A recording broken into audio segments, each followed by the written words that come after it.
What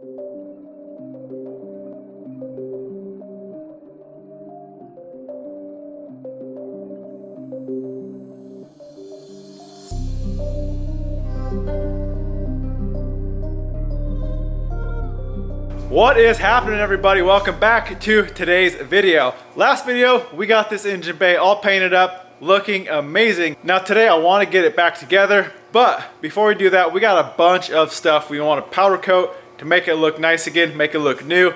Like I said, I'm going all out in the bay. We're gonna make this thing freaking sick. So let's get right to work with powder coating. I'll show you everything we got to powder coat. We're gonna sandblast it all and do some powder coating. Let's check it out. So I'm sure I'll add more to the list, but for now, we got all this stuff. We got hinges, hood latch, the other half of the latch. I want to do something, I'm not sure exactly what, but something with the wiper motor. And then there's these two little covers that went on the firewall. Also, this plate that's on the steering column, I gotta pull off, but you can't pull this end off. I think you have to actually pull the steering wheel and then pull the whole shaft out of the steering column. So we gotta figure that out. I wanna get this powder coated as well. It is just not looking that great. Paint is falling off. So let's get this stuff ready. Like I said, we're gonna throw it all in the sandblaster, get it blasted. We'll have to take this wiper motor all apart. I've never been in one of these, so I'm not really sure what it takes to get these apart, but we'll figure that out and get all this stuff sandblasted. Like I said, I'm sure I'll add more to the list, but for now, this is what we're gonna start with, powder coating.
All right, we got our first round of parts in the oven preheating. So like always, the game plan is I preheat for about 10 minutes, let it warm up, bake off anything that is on the part still. That just makes sure it is nice and clean. We'll pull them out, we'll coat them once they cool down a little bit, and then we'll throw them back in. Now I am using Stone Black from Prismatic Powders. It's kind of a matte black color. This stuff bakes for 12 minutes at 400 degrees. So we'll coat them, throw them in 12 minutes. Once the actual part hits 400 degrees, they'll pull them out, let them cool off, and they are good to go. So like always, if you guys want to check this stuff out, Prismatic Powders has an amazing, amazing selection of powder coats. Any color you could ever imagine they have. Go check them out, prismaticpowders.com. I'll also drop a link down in the description.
Alright guys, we are making progress on this bay. I am absolutely loving how it is looking with all the black. So I didn't coat the wiper motor just because all these wires and everything are like kind of riveted through the cover, and it was going to be way too much work to get that apart. So I ended up just cleaning that up, and it's just bare aluminum. But I am absolutely loving this bay.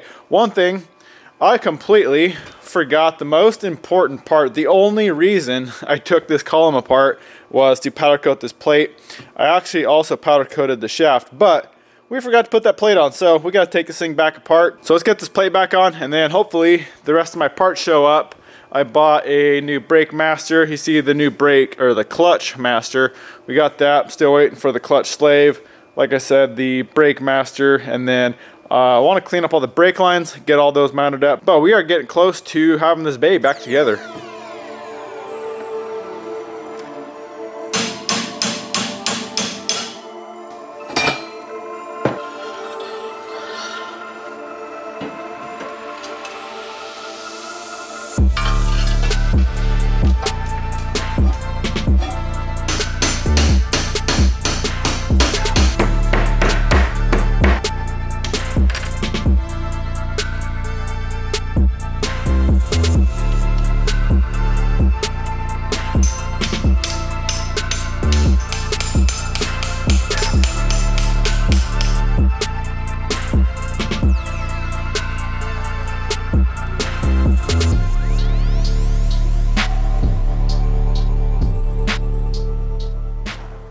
Hey, I found your 10 mil, but I threw it on my blinker. It actually was a really good fit. I pounded it on there, and then I just filled it up with some epoxy.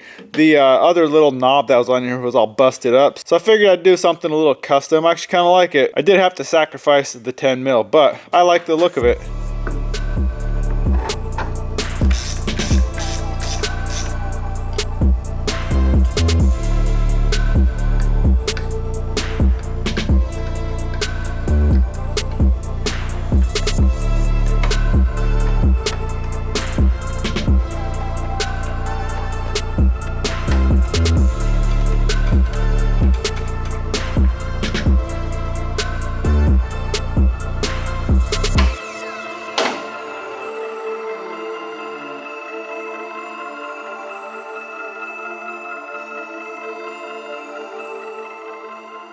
There we go, guys. Bay is back together. There's still a few things I need to do, but I'm gonna wrap this video up here. I gotta say that booster is looking so good being white and matched to the bay along with the black master cylinder. It looks so good. I love how it looks. So that's about as far as we're gonna get in this video. I still gotta figure out what we're doing with wiring. So the harness came, you see that hole there, and that hole there, the wiring came and kind of ran on the inner fender here. I kind of want to try to get it on underneath this, you know, in between the fender liner and the fender, but I know I'm gonna have to extend a bunch of wiring. I gotta route it. I probably will have to drill, I don't know, a hole somewhere up in the firewall. I haven't even looked yet, but I do want to try.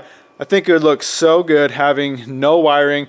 I could just, you know, run this one right through that hole, and then try, I don't really know, maybe mount the coil up here and the igniter just up on this side kind of underneath the fender, and you won't really be able to see it. Like the coil factory mounted here, I did fill in those holes because I really didn't want to mount it just right in the middle of everything. I kind of want everything mounted up on the side here, but we got to figure that out in one of the next videos. Well, I'm going to wrap this one up here, guys. This bay is looking so good. I honestly really love it. It's really coming together how I envisioned it. This is exactly how I wanted it to look, with the crappy outside, and then you open the hood. I haven't got the full meal deal with actually opening the hood. Once we get the motor in it, it's really going to change the whole look of this bay. It's going to look so freaking good, but it is really coming together exactly how I wanted it to. Well, guys, that's it. Go drop a comment, let me know what you think. We'll see you guys in the next video. Thanks for watching.